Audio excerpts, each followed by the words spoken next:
Assalamualaikum warahmatullahi wabarakatuh. Halo semuanya, perkenalkan nama saya Firlia Amalia dengan NIM 1903985, mahasiswi S1 Departemen Pendidikan Kewarganegaraan, Fakultas Pendidikan Ilmu Pengetahuan Sosial, Universitas Pendidikan Indonesia. Nah, teman-teman semua, di sini saya akan sedikit menjelaskan mengenai latar belakang datangnya masyarakat Tionghoa ke Indonesia. Nah, teman-teman, selamat menyaksikan videonya ya.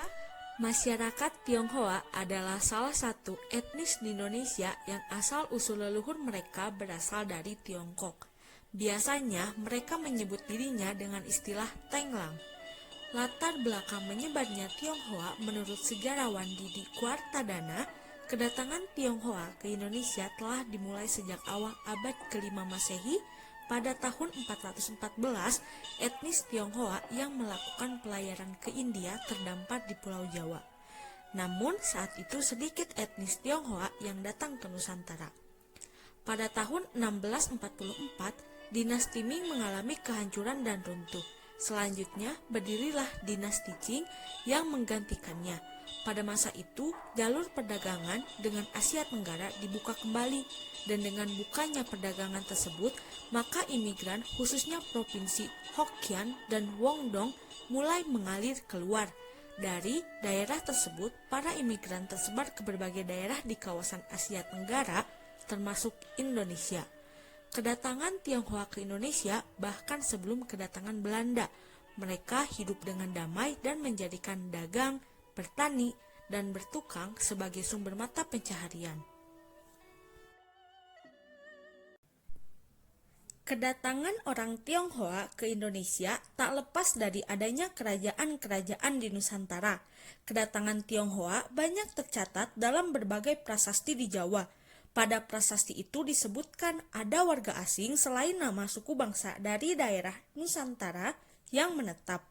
Dalam sebuah prasasti perunggu yang ditemukan di Jawa Timur pada tahun 860, ditemukan istilah juru Cina yang menunjukkan adanya jabatan yang dipegang oleh Tionghoa di sana. Ini membuktikan adanya pengaruh Tionghoa di Nusantara. Mereka datang demi urusan perdagangan. Saat itu masyarakat Tionghoa keluar daerahnya hampir seluruhnya tak membawa keluarga atau istri. Hal ini dikarenakan perempuan dilarang keluar dari Tiongkok. Akhirnya etnis Tionghoa semakin membaur dengan penduduk lokal dan terjadilah pernikahan. Akhirnya masyarakat Tionghoa menetap serta memiliki keturunan di Nusantara. Bahkan tidak pernah kembali ke negeri asalnya. Dari hal pakaian, makanan, hingga kepercayaan, banyak dari mereka yang mengikuti Nusantara. Perantau dari Tionghoa akhirnya banyak yang memeluk agama Islam dan mengikuti adat istiadat penduduk asli. Pada tahun 1963, ada sekitar 5.000 orang Tionghoa yang tiba di Batavia atau Sunda Kelapa. Seorang Tionghoa Muslim bernama Mahuan yang membawa catatan saat itu dalam ekspedisi Cheng Ho menyebutkan bahwa Muslim Tionghoa yang menghuni kota atau ibu kota kerajaan Majapahit pada abad ke-15. Ekspedisi Cheng Ho sendiri meninggalkan jejak di Semarang, berawal ketika orang kepercayaan Cheng Ho sakit dan akhirnya menetap di Simongan dan tidak mengikuti rombongan. Ia dan pengikut-pengikutnya merupakan salah satu pengikut Tionghoa di Sumatera. Itulah sekelumit kisah sejarah masuk dan menetapnya orang Tionghoa ke Indonesia. Pada perkembangan selanjutnya, etnis Tionghoa mengalami hubungan pasang surut dengan masyarakat Indonesia, lebih-lebih dengan adanya politik adu domba yang dilakukan oleh Belanda.